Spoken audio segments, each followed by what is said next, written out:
नमस्कार दोस्तों, ocean mobile network में आपका स्वागत है। मैं हूं ओमकार चौधरी। आज मुख्यतः दो घटनाओं पर चर्चा करेंगे। अन्नामलाई का भारतीय जनता पार्टी से इस्तीफा और अपनी पार्टी का ऐलान और कुछ उनके बयान, जिसके बाद तमिलनाडु की ही प्रदेश बीजेपी इकाई के अध्यक्ष ने उसके जवाब भी दिए हैं, हाथों हाथ जवाब दिए हैं। दूसरी घटना, केंद्रीय मंत्री रवनीत सिंह बिट्टू को राज्यसभा ना भेजा जाना। अब दो तरह की बातें की जा रही है। किसी का कहना है कि पिछले दिनों चूंकि प्रधानमंत्री नरेंद्र मोदी ने मंत्रिमंडल सहयोगियों का 2 साल का लेखा जोखा अपने सामने रखवाया था, उसकी समीक्षा की थी, तो कुछ मंत्रियों से नाराजगी है, उनको बाहर का रास्ता दिखाया जाना है, कुछ नए मंत्री आएंगे। दूसरी सोच के लोगों का कहना ये है कि बंगाल की शानदार जीत के बाद अब पंजाब पर फोकस करना है, इसीलिए रवनीत सिंह बिट्टू को स्पेयर करके रखा गया है। उनको वहां चेहरा बनाएंगे नहीं बनाएंगे ये बाद की बात है, लेकिन फोकस अब पंजाब पर होना है, संभवतः ये भी एक संकेत है। मेरे साथ दो खास मेहमान जुड़ रहे हैं, दोनों लखनऊ से जुड़ रहे हैं, वीरेंद्र नाथ भट्ट और संदीप आर.के. सिंह। दोनों का बहुत स्वागत है। नमस्कार सर। नमस्कार, प्रणाम सारे दर्शकों को नमस्कार। Thank you sir. तो संदीप जी, आपके पास आता हूं सर। पंजाब पर अगर भारतीय जनता पार्टी पूरी तरीके से फोकस करने जा रही है जी, और जब हम उत्तर भारत का नक्शा देखते हैं तो बस पंजाब, झारखंड और हिमाचल, ये 3 ही स्टेट बचे हैं जो भगवा कलर में नहीं रंगे हुए हैं। बाकी तो पूरा उत्तर भारत इस समय भगवा कलर में दिखाई दे रहा है। और ये कहा जाता है कि पंजाब में राष्ट्रवादियों की कोई कमी नहीं है। देश के प्रति, देश हित के प्रति, राष्ट्र हित के प्रति जो पंजाब का एक लगाव रहा है, जो एक समर्पण रहा है, और जिस तरीके का कंट्रीब्यूशन आज़ादी की लड़ाई में भी उनका रहा है, इससे पहले भी जब मुगल आक्रांताओं से लोहा लिया था, गुरुओं की भी शानदार परंपरा रही है। बस बात यह है कि वहाँ जो दहशत फैलाने वाले लोग हैं, उत्पात मचाने वाले लोग हैं, जिस तरीके से पश्चिम बंगाल में उनसे बाहर निकालने में कामयाब हो गए सनातनियों को, बस वही काम पंजाब में भी तो करना है। सर पंजाब तो मतलब बंगाल और पंजाब में समानताएं बहुत हैं। दोनों के ही हिस्से काट के पाकिस्तान बनाए गए और दोनों ही हमारे फ्रंट पर सदैव रहे हैं। बंगाल हमेशा, और दोनों ही सभ्यताएं उन्नत रही हैं। दोनों कल्चर, दोनों के यहाँ पर मतलब जो संगीत रहा है, जो चीजें रही हैं, और दोनों के इस सभ्यतागत व्यवहार में एक कमी आ गई थी। उनको लगा कि वो भारत के ऊपर है, जबकि वो उनकी सारी सभ्यता का जो पालन पोषण, लालन पोषण, या सभ्यता जो उनकी उन्नत हुई, पंजाब की भी बंगाल की, वह भारतीयता और हिंदू होने के नाते हुई थी। क्योंकि हिंदू और भारत के अंदर ही कोई भी सभ्यता पल्लवित पुष्पित हो सकती है, कहीं इस्लाम के अंदर या क्रिश्चियनिटी के अंदर तो नहीं हो सकती। वहां पर सभ्यताओं को निपटाने का कार्यक्रम होता है। भारत और हिंदुत्व के अंदर सभ्यताओं का पनपने का, ये हमारी प्राकृतिक व्यवस्था है। पर जैसे ही आपको ये लग जाता है कि अरे आप तो बड़ी उन्नत सभ्यता है, भारत से अलग है, तो आपके साथ वही होता है जो पाकिस्तान, आप इस्लाम ने, दोनों ने आपको काट लिया, आपकी जमीन काट ली और 3/4 भूमि आपको छोड़कर भागना पड़ा। आप आज भी दम्भ रख सकते हैं, कुछ भी कर सकते हैं, पर आपसे ज्यादा दम्भ उत्तर प्रदेश वालों को होना चाहिए, क्योंकि हमने अपनी ना भूमि छोड़ी, ना अपना धर्म छोड़ा, ना अपने भगवान छोड़े, और आज भी इस भूमि पर मेजोरिटी रूप में प्रस्तुत है। और योगी जी जैसे नेतृत्व के अंदर बड़े सुखी हैं, संपन्न हैं। और झेला सबसे ज्यादा इस्लामिक आक्रमण, 500 साल का झेला। ये सारे मुगल पुगल जितने थे, ये सब रूल तो इसी एरिया पे कर रहे थे ना।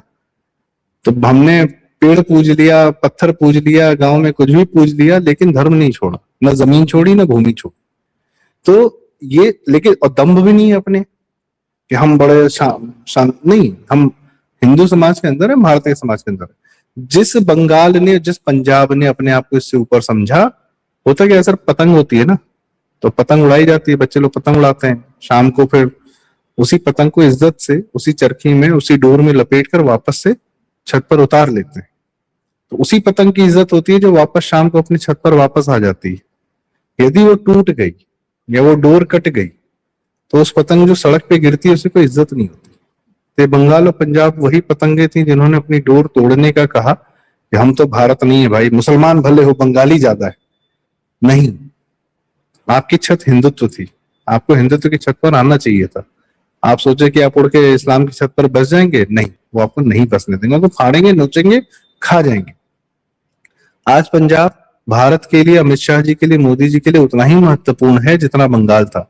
यदि हम बंगाल के सारे हिंदुओं की बात करते हैं, चैतन्य महाप्रभु, स्वामी विवेकानंद, तो पंजाब के जितने हमारे गुरु थे, गुरु नानक जी हों, तेग बहादुर जी हों, गुरु गोविंद सिंह जी हों, ये सब हमारे गुरु, हमारे महापुरुष हैं। महाराणा राणा प्रताप या महाराणा सांगा, उनकी परंपरा से आते हैं सारे के सारे। वहां पर कल्चर, वहां पे आपका भक्ति भाव भी था, और जब जरूरत पड़ी तो तलवार भी उठाई और लड़ा, और ऐसा लड़ा कि महाराणा रंजीत सिंह, अफगानिस्तान तक उनका राज्य हो गया था। खैर, लेकिन कहीं कोई समस्या आई कि ये लगा कि हम, जिस समाज को ये लग जाता है सर कि हम इस्लाम के साथ जी सकते हैं, रह लेंगे, वो बहुत बड़े भुलावे में रहता है। उसके बाद क्या हुआ, पाकिस्तान ने 47 के बाद भी छोड़ा नहीं उस पंजाब को। ड्रग जो फिर खालिस्तान की हवा लगाने लगा, फिर ऑफ कोर्स, मतलब ये सब आप सब पत्रकार हैं, सीनियर पत्रकार हैं, आप लोग को तो पता ही था, पर आम जनता को धुरंधर फिल्म के माध्यम से भी थोड़ा सा और एस्टेब्लिश किया गया कि खालिस्तानी हवा दे कौन रहा है, आग लगा कौन रहा है। ब्लीड इंडिया विद 1000 कट्स, उसमें पंजाब का इस्तेमाल कौन कर रहा है, पंजाब के कुछ सिखों का इस्तेमाल कौन कर रहा है, सिख वेश के लोगों का इस्तेमाल कौन कर रहा है। तो ये दिखा साफ साफ। अब क्या है, अब बंगाल का बॉर्डर अब हमने सील कर लिया है। भारत के कुछ स्टेट्स हैं सर जो जिनकी सीमाएं ये हमारे दुश्मन देशों से लगती हैं। इसमें मैं आपको, मतलब एक तमिलनाडु भी है जिसकी सीमा श्रीलंका से लगती थी, तो वहां भी ये था कि भाई हमारा कल्चर है, शानदार कल्चर है, हम भारत, आज भी वही मानसिकता चल रही, वो पेरियार और द्रविडियम रामास्वामी इत्यादि इत्यादि। तो उन्होंने एलटीटी को सपोर्ट कर दिया, उसने आपके ही प्रधानमंत्री को मार दिया। पंजाब ने जो किया, आपके चीफ मिनिस्टर को मारा, बेअंत सिंह को। बंगाल तो वहां की जनता को ही गला घोंट के बैठा था। गुजरात भी तो है, उसकी भी तो सीमा पाकिस्तान से लगती है, समुद्री सीमा पाकिस्तान से लगती है। कभी क्या गुजरात ने भारत विरोधी कोई कार्य किया? न किया, न होने दिया। तो ये एक फर्क है कि जिसकी सीमा अगर आप उस प्रदेश या उस कल्चर को नहीं, आप भारत के भी भागी हैं। तो आज यह जो है पंजाब पर उतनी, मैं तो कहता हूँ सर, जैसे बंगाल में सीआरपीएफ भेजेगी थी 3 लाख, चलो बंगाल की पॉपुलेशन 10 करोड़ थी, वोटर होंगे 6 करोड़ 7 करोड़, पंजाब की पॉपुलेशन थोड़ी कम है, तो 3 लाख मत भेजिए, 1.5 लाख भेजिए। बिना सीआरपीएफ के भेजे पंजाब का भी चुनाव नहीं होना चाहिए। पंजाब की हिंदू जनता भी उतनी ही दहशत में रहती है, रही है सर। 1984 की बात करते हैं लोग, 1979 से लेकर 1984 तक बसों से उतार के हिंदुओं को मारा गया वहां पे। हिंदू दहशत में क्यों नहीं रहेगा? 1995 तक हिंदुओं को चुन चुन के मारा गया है, तो हिंदू क्यों आवाज उठा देगा? जो बंगाल में हुआ, क्या उससे कम हिंदुओं के साथ पंजाब में हुआ? और आज भी जिस दम्भ के दारूबाज पियक्कड़ को जो मुख्यमंत्री बना लेता है, वहां हिंदू क्या बोलेगा? तो इस हिंदू को यह एहसास दिलाने की आवश्यकता है, और यह दिखेगा हमें अगले 5-6 महीने में। और ये जिस भी प्रकार से हो, बिट्टू जी अगर जा रहे हैं, अच्छी बात है। आज अब इस बार जैसे बंगाल के हिंदू जगे, उन्होंने ममता से लोहा लिया, और ममता कोई हिंदू नहीं, ममता एक चेहरा है, उनके पीछे इस्लामिक वो वोट बैंक था। अब ये पंजाब में जितनी फोर्सेस हैं, सीआईए की हैं, खालिस्तानियों की हैं, क्रिश्चियन मिशनरीज की हैं, चाहे जिसकी हैं, बंगाल के हिंदुओं को थोड़ा सा अपना जागना पड़ेगा। जैसे बंगाल डू और डाई था, पंजाब के लिए भी, के हिंदुओं के लिए भी डू और डाई सर। बिल्कुल सही बात आपने कही है। और अगेन एक ऐसा प्रदेश है जो पाकिस्तान की सीमा से लगा हुआ है, नीचे बंगाल, ये सीधा इसकी बहुत बड़ी सीमा बांग्लादेश के साथ लगती है, तो अंतर्राष्ट्रीय साजिशों के शिकार भी हैं। वीरेंद्र जी, आपके पास आते हैं 2022 के विधानसभा चुनाव से ठीक पहले वो 13 महीने का आंदोलन दिल्ली में हुआ था या कराया गया था और पूरे पंजाब में प्रधानमंत्री नरेंद्र मोदी के खिलाफ बहुत जबरदस्त विश्व वमन किया गया था 3 कृषि कानूनों को लेकर के। अब ये कॉकरोच लाए गए हैं साहब, ये कॉकरोच भारतीय जनता पार्टी को रोक पाएंगे पंजाब में अपनी मुहिम आगे बढ़ाने से?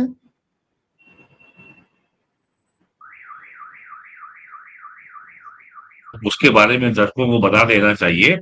3 बातें हैं।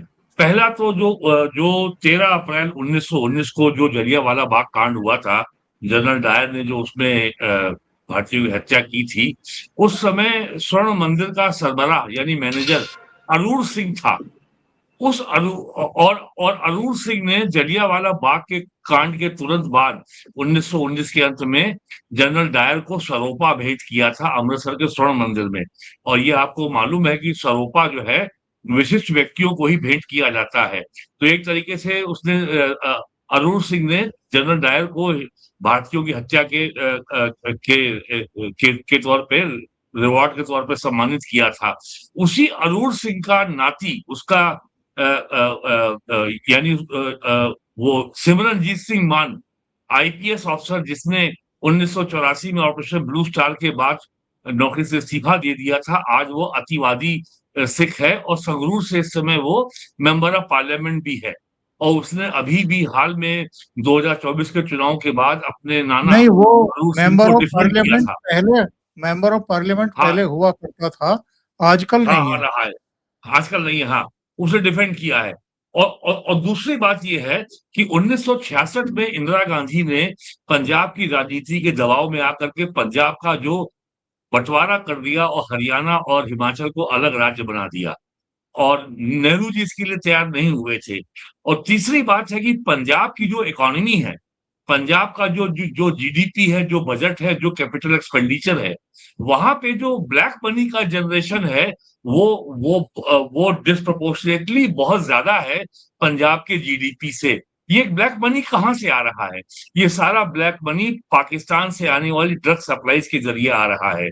तो इस और जिस तरीके से क्रिश्चियन मिशनरी पंजाब में सक्रिय हैं और बड़ी संख्या में वो हिंदुओं को कन्वर्ट कर रही हैं, तो विदेशी पैसा पंजाब में तमाम अन्य स्रोतों से भी आ रहा है। पंजाब हमारा बॉर्डर स्टेट है। पंजाब से बड़े पैमाने पर जो जो सिखों की आबादी है, उसके तुलना में जो उनका सेना में जो भर्ती है वो कई गुना अधिक है। और आज भी भारतीय सेना अपने लिए अच्छे सोल्जर्स के लिए पंजाब पर निर्भर है। तो ये 3 बातों के संदर्भ में आज अगर हम देखें तो पंजाब बहुत महत्वपूर्ण राज्य है। और ये देश के लोगों को नया अनुभव हुआ कि पश्चिम बंगाल में बीजेपी की सरकार के आने के बाद से बांग्लादेश में सुनामी कैसे आ गई, वहां के नेताओं में इतना पैनिक क्यों हो गया। तो अब ये बहुत साफ है कि अगर पंजाब में राष्ट्रवादी सरकार आ जाती है और जिस तरीके से कांग्रेस, अकाली दल और आम आदमी पार्टी की सरकारें वहां पे ड्रग के धंधे में उलझ गई हैं। और एक बार राहुल गांधी ने बयान भी दिया था, उड़ता पंजाब या पंजाब के नशे की समस्या एक बार बोले, फिर वो चुप हो गए, दोबारा उन्होंने इसके ऊपर नहीं बोला। और इसके ऊपर इस पर फिल्म भी बनी थी, उड़ता पंजाब। तो पंजाब का युवा वर्ग इस समय तबाह हो रहा है। इस सब को देखते हुए पंजाब की सिक्योरिटी, पंजाब की राजनीति, मेरा ख्याल है कि भारत सरकार की, केंद्र सरकार की, भारतीय जनता पार्टी की शीर्ष प्राथमिकता होनी चाहिए। और जैसा आपने अपने प्रारंभ में कहा इंट्रो में कि भारतीय जनता पार्टी गंभीरता से चुनाव लड़ने जा रही है, मेरा ख्याल है कि, और जैसा संदीप ने भी कहा कि वहां पे भी मैसिव डिप्लॉयमेंट होना चाहिए। और पंजाब के हिंदुओं से मेरी बहुत लोगों से मेरी बात होती है, तो वहां पे ये एक बात लोगों के मन में है कि कांग्रेस हो या अकाली हो या बीजेपी हो, ये लोग हमेशा जाटों सिखों के आधार पर राजनीति करते हैं और कभी ये हिंदुओं की के जो एस्पिरेशंस हैं, जो उनके मनोभाव हैं, ये कभी उनको आर्टिकुलेट नहीं करते। ये एक शिकायत हिंदुओं में है कि हिंदुओं को भी एडुकेट पॉलिटिकल रिप्रेजेंटेशन मिलना चाहिए। और पंजाब की राजनीति में आबादी के अनुपात में सिखों में, वो भी जाटों का जो वहां प्रभुत्व है, जो वहां पे डोमिनेंस है, वो बहुत ज्यादा है। तो अब ये सब देखना है कि ये सारे कॉन्ट्रडिक्शंस कैसे उलझते हैं। जो जो पूर्व संसद लोकसभा के अध्यक्ष थे, उनका बेटा जो पहले कांग्रेस में था, बीजेपी में आ गया है, और वो बलराम झाखड़ का बेटा। तो और उसके पंजाब के मुख्यमंत्री बनने की बात चली थी, लेकिन फिर ये कहा गया कांग्रेस में कि साहब पंजाब का मुख्यमंत्री तो सिख ही होना चाहिए। तो चरणजीत सिंह चन्नी जो है मुख्यमंत्री बन गए थे। हालांकि वो पगड़ी पहनते हैं, लेकिन वो ईसाई में कन्वर्ट हो चुके हैं, वो ईसाई हैं, वो केवल पगड़ी पहनते हैं बस। तो इस सारे कॉन्टेक्स्ट में पंजाब की जो राजनीति है वो तो 10 बहुत जनपद को महत्वपूर्ण हो जाती है। 10 जनपद को तो वो सूट करता है ना। Yes, yes, yes. तो पंजाब की राजनीति बहुत महत्वपूर्ण है, और जिस तरीके से बांग्लादेश की को लेकर के भारत की जो समस्या सीमा पर थी, वो जिस तरीके से सुलझी है, और जिस तरीके से बांग्लादेश के लाखों परिवार पश्चिम बंगाल और बांग्लादेश के बीच में स्मगलिंग है, कैटल स्मगलिंग है, ड्रग पेडलिंग है, आर्म्स एम्युनिकेशन की पेडलिंग है, हर तरह के वहां पे जो आपराधिक कार्यों जो वहां फल फूल रहे थे, वो अब थम जाएंगे, थम गए हैं पश्चिम बंगाल में। तो अगर जी, जी। पंजाब में कोई राष्ट्रवादी सरकार आती है, तो इसका बहुत जबरदस्त असर पड़ेगा पाकिस्तानी पंजाब यानी पश्चिमी पंजाब की इकोनॉमी पर, और पाकिस्तान की भी तबीयत ठीक हो जाएगी। और जो अभी जो एक साल पहले जो भारत ने जो इंडस वाटर ट्रीटी को सस्पेंड किया है, अबेंस में रखा है, और जिस तरीके से पाकिस्तान में पंजाब में सिंध में पानी का संकट है, तो अब उनको समझ में आ रहा है आटे दाल का भाव क्या होता है, और वो आर्बिट्रेशन में भी गए हैं, इंटरनेशनल कोर्ट में भी गए, लेकिन कहीं से उनको राहत नहीं मिली है। तो इस कॉन्टेक्स्ट में यदि भारतीय जनता पार्टी ने ये फैसला किया है कि हमें पंजाब के ऊपर बहुत ध्यान देना है, और वहां पे बहुत ही सीरियस कंटेंडर के रूप में इलेक्शन लड़ना है, we should welcome it. It's a very welcome development. जी संदीप जी, अन्नामलाई सर। पर जाने से पहले एक सवाल जो मैंने वीरेंद्र जी से पूछा था, ये तिल चट्टे जो आ गए हैं, इनका घरों में तो उपचार ये होता है कि हिट ले आते हैं हम खरीद करके, और जहां ये ज्यादा संख्या में दिखाई देते हैं तो हिट से उनके ऊपर बस जरा सा छिड़काव करना होता है, ये चारों खाने चित हो जाते हैं, इनमें दम तो होता नहीं है। तो ये जो तिल चट्टे आगे किए गए हैं कि पंजाब में जाने से बीजेपी को फिर से रोका जाए, ये उपाय कारगर हो पाएगा इस बार, ये अरविंद केजरीवाल एंड कंपनी का और कांग्रेस का? सर, तिलचट्टों पर एक हिट जो है स्प्रे कर दिया गया है, वह हिट है मेन स्ट्रीम मीडिया के नाम से, और अंजना जी ने ये किया है इंडिया टुडे के माध्यम से। इंडिया टुडे वो ग्रुप है जो अपने जन्म के समय से सदैव कांग्रेसी और केजरीवाल की सत्ता के संरक्षण में रहा, और केजरीवाल के जाने के तुरंत बाद थोड़ा सा विचलित होने लगा, और अरुण पुरी तो इस हद तक विचलित हो गए कि उन्होंने मोदी जी को कह दिया कि अरे आपने हमारी दुकान बंद कर दी।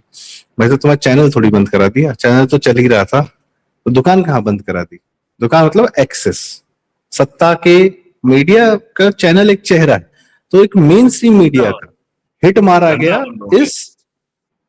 इस मेन स्ट्रीम मीडिया का हिट मारा गया। मेन स्ट्रीम मीडिया अभी भी ताकतवर है, उसका नैरेटिव जब वो कंट्रोल करना चाहता करता है। तो यही अंजना कश्यप है जिनको पुतिन जी का इंटरव्यू लेने भेजा जाता है। तो ये एक सदुपयोग किया गया है, या सदुपयोग हुआ है मेन स्ट्रीम मीडिया का कई दिन बाद, कि जब डिजिटल मीडिया, जब big tech, YouTube, Amazon, Netflix, Google, यहाँ तक कि माइक्रोसॉफ्ट ने नैयारा, अभी जो हमारी ऑयल कंपनी है, उसको डिस्टर्ब किया, तो ये अमेरिकन डीप स्टेट ये कर रहा है। और ये जो तिलचट्टे हमको दिख रहे हैं, साफ साफ सर एक दिन लगा नहीं, अभी ये भारत में लैंड हुआ नहीं। इंस्टाग्राम हैंडल इसके अचानक से जितने बन गए, सब ने, हमारे यहाँ के बड़े शानदार लोग हैं सर, कार्य करते हैं, कोई बीजेपी से संबंधित नहीं है उन लोग को, तो मैं कुछ लोग को जानता हूँ, ट्विटर हैंडल से उन्होंने पूरा उसकी पूरी डिटेल निकाल दी कि ये तीनों कौन है, इनके पुराना इतिहास क्या रहा है, इन्होंने किस पे ट्वीट किया, किस पे रिट्वीट किया, इनकी मानसिकता क्या है, क्या घटियापन की बातें कर रहे हैं।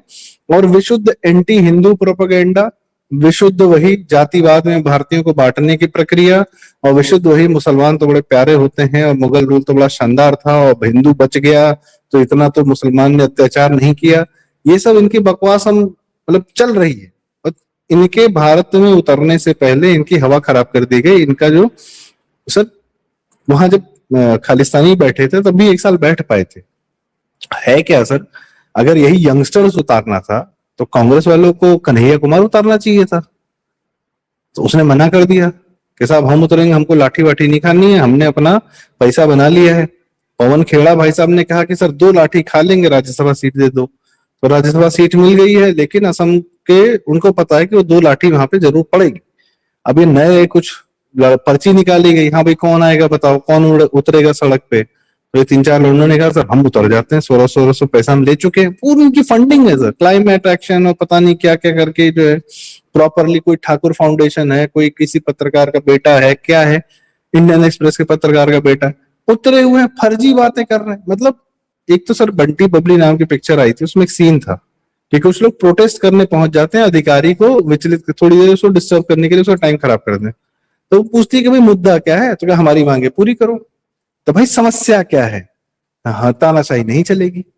भाई साहब इनकी समस्या क्या है, क्या सीबीएसई समस्या है, क्या नीट समस्या है, आपका प्रॉब्लम स्टेटमेंट क्या है? प्रॉब्लम स्टेटमेंट ही नहीं है कुछ।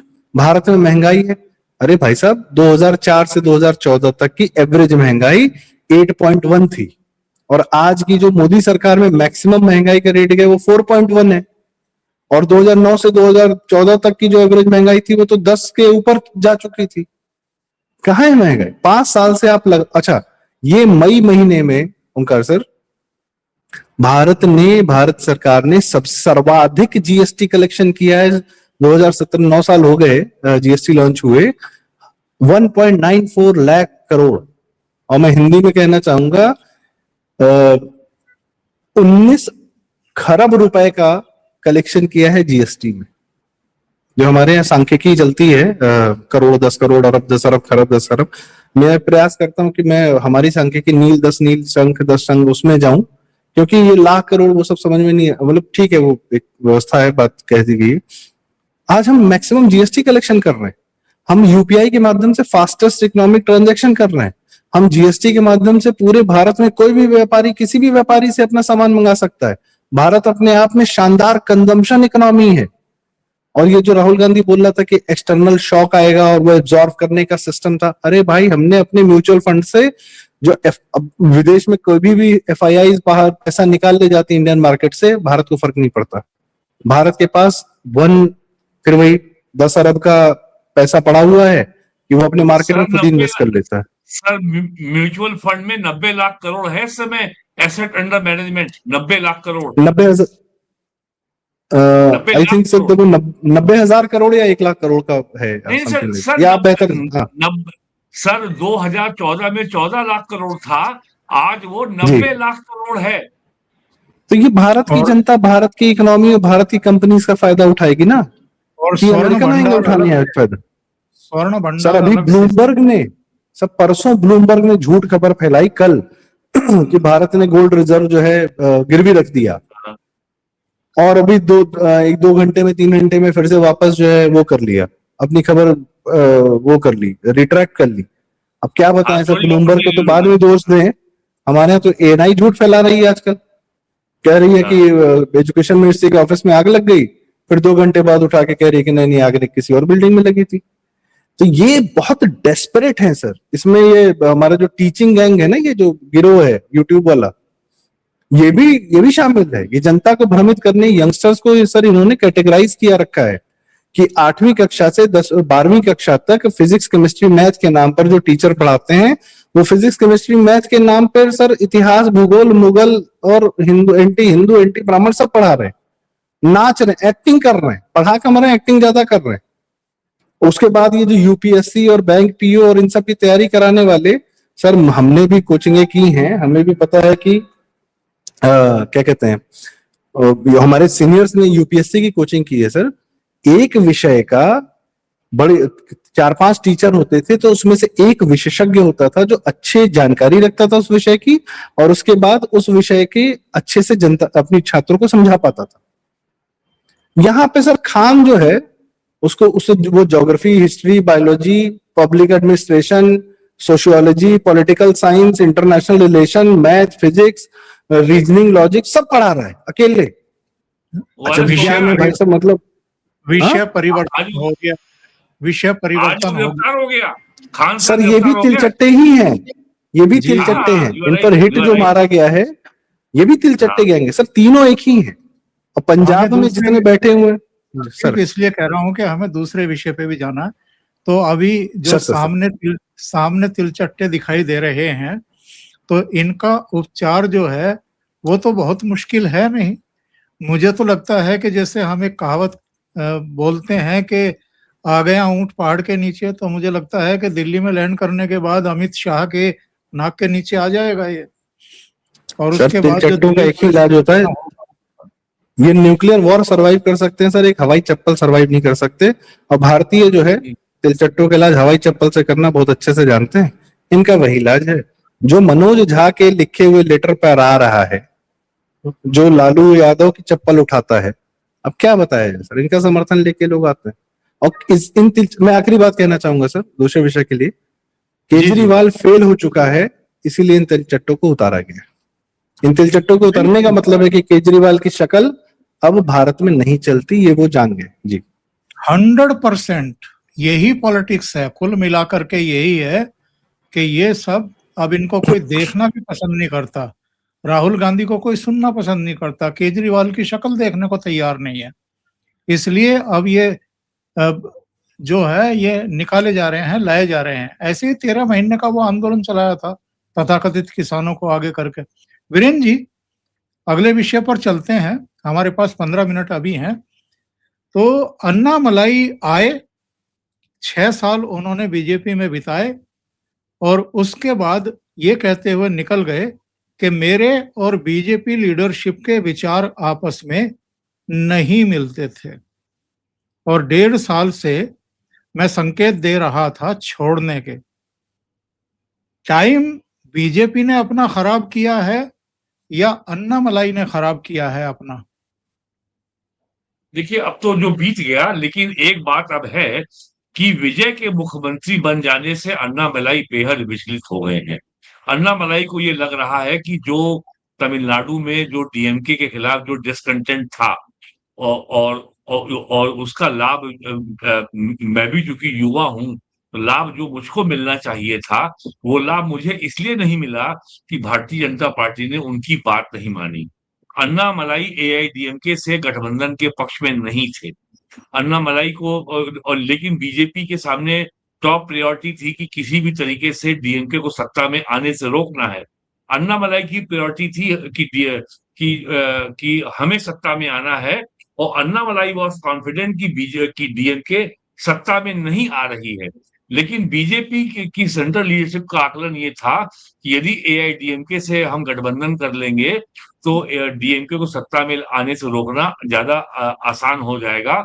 लेकिन जब चुनाव परिणाम आया तो ये बात सामने आ गई कि डीएमके सत्ता में नहीं आ रही थी, और बीजेपी ने जो एआईडीएमके से गठबंधन किया, अन्नामलाई इसके खिलाफ थे। एआईडीएमके ने बीजेपी को केवल 27 सीटें दी, और बीजेपी किन सीटों पर लड़ेगी ये भी तय एआईडीएमके ने किया। ये सारी बातें जो हैं अन्नामलाई को बहुत नागवार गुजरी हैं, और वो बहुत एम्बिशियस, बहुत ही महत्वाकांक्षी व्यक्ति हैं, और इसमें कोई दो राय नहीं है कि जो उनकी टैलेंट जो है लाजवाब है। वो आईआईटी से इंजीनियर हैं, आईआईएम लखनऊ से वो मैनेजमेंट ग्रेजुएट हैं, प्लस वो आईपीएस ऑफिसर भी रहे हैं कर्नाटक कैडर के, वहां उन्होंने 5 या 6 साल उन्होंने सेवा भी की है। तो और वो छोड़ करके राजनीति में वो आए हैं। तो बीजेपी की राजनीति जो होती है वो बड़ी लॉन्ग टर्म होती है, दीर्घकालीन होती है, धैर्य के साथ होती है। आप याद करिए 2016 और 2021 के पश्चिम बंगाल के विधानसभा चुनाव में जो हिंसा होती थी, तो भारतीय जनता पार्टी की, नरेंद्र मोदी की कितनी आलोचना होती थी कि केंद्र सरकार ममता बनर्जी के खिलाफ कार्रवाई क्यों नहीं कर रही है, प्रेसिडेंट रूल क्यों नहीं इम्पोज कर रही है, ममता बनर्जी से बीजेपी डरती है, कोई कहता था मिली हुई है। पश्चिम बंगाल में भी लोग बीजेपी से बहुत निराश थे। लेकिन अब जो बीजेपी ने दिखाया कि जो अपने पॉलिटिकल एडवर्सरी हैं, जो विरोधी हैं, उनको राजनीति के मैदान में, चुनाव के मैदान में ही अगर हराया जाए जनता के समर्थन से, तभी इनका स्थायी समाधान संभव है। अब ममता बनर्जी पंजाब की राजनीति में पांव नहीं जमा सकती। तो जो भी अन्नामलाई की राय हो, लेकिन भारतीय जनता पार्टी ने जिस तरीके से द्रविडियन पार्टियों का जो वहां डुओपोली थी कि एक बार एआईएडीएमके फिर डीएमके फिर एडीएमके फिर डीएमके, तो ये डुओपोली वहां पे ब्रेक हो गई और बीजेपी ने अब वहां पे एक तीसरा पोल नॉन द्रविडियन पार्टी का अब वहां पे उभर आया है तमिलनाडु की राजनीति में। भले 5 साल लगे 10 साल लगे, अगर द्रविडियन पार्टीज अगर तमिलनाडु की राजनीति में सेंट्रल पोल नहीं रहेंगी, तब नॉन द्रविडियन पार्टी यानी बीजेपी के आगे बढ़ने का रास्ता खुलता है। तो मेरा मानना है कि ये जो अन्नामलाई जो अलग हुए हैं, वो केवल है कि उनको उनके पास धैर्य नहीं है और वो बहुत जल्दी बहुत कुछ अचीव कर लेना चाहते हैं। और अन्नामलाई के पॉलिटिक्स में थोड़ा-सा कन्फ्यूजन ये भी दिख रहा है कि वो हैं तो एंटी द्रविडियन पार्टी के खिलाफ, लेकिन जो वो पार्टी बनाई है उन्होंने, जो पार्टी बनाने जा रहे हैं, वो द्रविडियन पॉलिटिकल फ्रेमवर्क में ही अपनी राजनीति करना चाहते हैं। वो अभी भी शुद्ध रूप से ये नहीं कह रहे हैं कि उनकी पार्टी हिंदू सनातन मूल्यों पर चलेगी।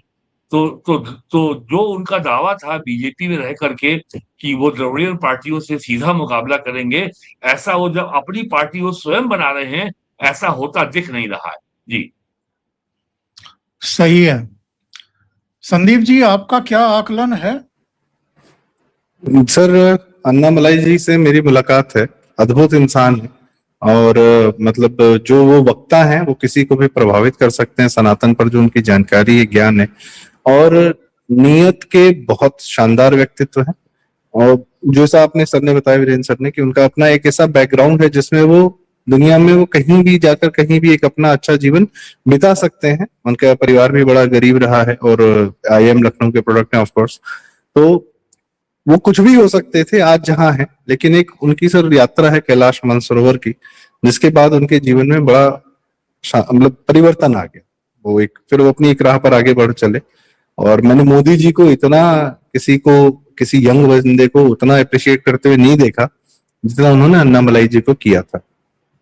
तमिलनाडु की राजनीति सर अभी तक क्या था कि अभी तक दोनों छोर जो थे वो भारत के खिलाफ खड़े थे, चाहे वो एआईडीएमके हो चाहे वो डीएमके हो।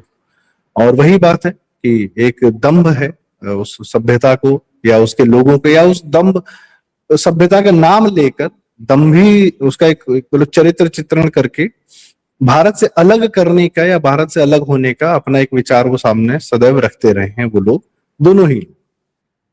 अब वहां पर कम से कम ये खुल के हो रहा है कि ईसाई वर्सेस हिंदू। और जैसा वीरेंद्र सर ने बताया कि हर क्षेत्र का, देखिए मोदी जी के लोकतंत्र में, मोदी जी लोकतंत्र के सबसे बड़े प्रोडक्ट है। उनके पास लोकतंत्र के अलावा और कोई सिस्टम था नहीं। जहां से वो आए थे, भारत के लोकतंत्र ने ही उनको सब कुछ दिया है जो आज है। अन्यथा कोई ऐसा बैकअप नहीं था, कोई लोग नहीं थे पीछे, कोई खानदान नहीं था, कुछ नहीं था। ये उनकी अपनी जिजीविषा, मेहनत, संघ का समर्थन, सब कुछ था। पर भारत से उनको, जो भारत का लोकतंत्र था, उसने उनको बहुत हेल्प किया। वो जनता के पास गए, जनता के डायरेक्ट कनेक्ट में रहते हैं और जनता ने उनको पूरी ऊर्जा दी। बंगाल में हमने साफ साफ देखा। तो वो उस जनता की इच्छाओं की, आकांक्षाओं की पूर्ति करते हैं। संघ सदैव यह जानता है कि किस क्षेत्र की मानसिकता इस समय आज के काल में क्या है, उसको क्या सही लगता है, क्या गलत लगता है। मैं तमिलनाडु जाता हूँ, वहां मुझे शानदार सनातनी लोग मिलते हैं और जितना रूटेड वो लोग हैं उनकी दिनचर्या में, जितना सनातन है उतना नॉर्थ इंडिया में भी लोगों के पास नहीं है। पर उनकी इच्छा अनुसार, अब पिछली बार बात हुई थी 2021 में, कैलाश विजयवर्गीय गए और किसी भी को नहीं समझ में आया कि ये कौन है, भाई साहब बाहर से आ रहे हैं, तो शायद भाजपा को। लेकिन जैसे ही एक तेज तर्रार नेतृत्व मिला, बंगाली ही मिला ना, शुभेंदु अधिकारी। अभी हमने बात की कि पंजाब में बिट्टू हो या आपके जो नए भाजपा अध्यक्ष बनाए जा रहे हैं, भाई केजरीवाल ने भी पियक्कड़ को सीएम बनाया, लेकिन कम से कम वो अपने भेष में, अपने रंग रूप में पंजाबियत को रिप्रेजेंट करता है। पंजाबी को वो चाहिए तो आप क्या करेंगे, हम और आप क्या कर लेंगे। तो यदि तमिलनाडु को वो चाहिए कि कोई ये ना कहे कि हम सेंटर से आ रहे हैं या हम दिल्ली से आ रहे हैं, तो ठीक है भाई, good for you, not a problem. और ये सब ऐसी कुछ भाई मैं तो पहली बार देख रहा हूँ कि मोदी जी के नेतृत्व वाली भाजपा से कोई छिटक के जा रहा है, वो भी शाहजी से मिलकर जा रहा है। तो ठीक है। और अन्नामलाई के नेतृत्व पर या उनके उन्होंने कभी ऐसा कोई कर्म या दुष्कर्म ऐसा नहीं किया है या कुछ ऐसा किया हो जिस पे हम शक कर सकें। अभी तक जो भी किया है शानदार कार्य किया है। भविष्य हमें भी देखना पड़ेगा, हमें भी थोड़ा इंतजार करना पड़ेगा। हो सकता है कि आज का 2026 का तमिलनाडु 2021 का बंगाल था। आज फिल्टर भी तो भाजपा को भी तो अपने अंदर फिल्टर लगाना है ना। जो तमिलनाडु में भाजपा में कई लोग हैं, किससे जुड़े हैं, क्या इंटरनल है, वो चाहते हैं केंद्र की सुन रहे हैं कि नहीं सुन रहे हैं, क्या मोदी शाह के नेतृत्व में जो तमिलनाडु की भाजपा है क्या वो पूरा रिस्पॉन्ड कर पा रही है, नहीं कर पा रही है। एक फिल्टर तो बनता है, ठीक है। और इन लोग के पास धैर्य बहुत है सर। मोदी जी के पास एक तो बहुत बड़ा हथियार है धैर्य। दुनिया उससे बहुत डरती है, ठीक है। 5 साल 10 साल वट एवर इट टेक्स, लेकिन भारत के लिए ही है जो भी निर्णय है, अन्नामलाई जी का हो, मोदी जी का हो, शाह का हो, इसमें तमिल कल्चर भी है। हमने देखा है तमिल कल्चर को कितना सम्मान देते हैं मोदी जी, तो और उसमें भारत भी है। तो मुझे नहीं लगता कि कोई हमें शंका या कुछ करने की आवश्यकता, प्रतीक्षा की आवश्यकता है सर जी। बहुत बहुत धन्यवाद आप दोनों का जुड़ने के लिए। वीरेंद्र जी आपका भी और संदीप जी आपका भी। बहुत महत्वपूर्ण विषय थे, उन पर जिस तरीके से आप लोगों ने समीक्षाएं की हैं, व्याख्या की है, मुझे लगता है कि दर्शकों को अच्छी लगी होगी। तो आप लाइक का बटन जरूर दबा दें अगर चर्चा अच्छी लगी है। वीडियो को शेयर करें। अभी तक चैनल सब्सक्राइब ना किया हो तो वो भी कर लें। संदीप जी का चैनल है अवनीश जी के साथ प्रारब्ध, तो उसको भी सहयोग करें और सब्सक्राइब करें। बहुत बहुत धन्यवाद। नमस्कार सर। नमस्कार, प्रणाम। नमस्कार।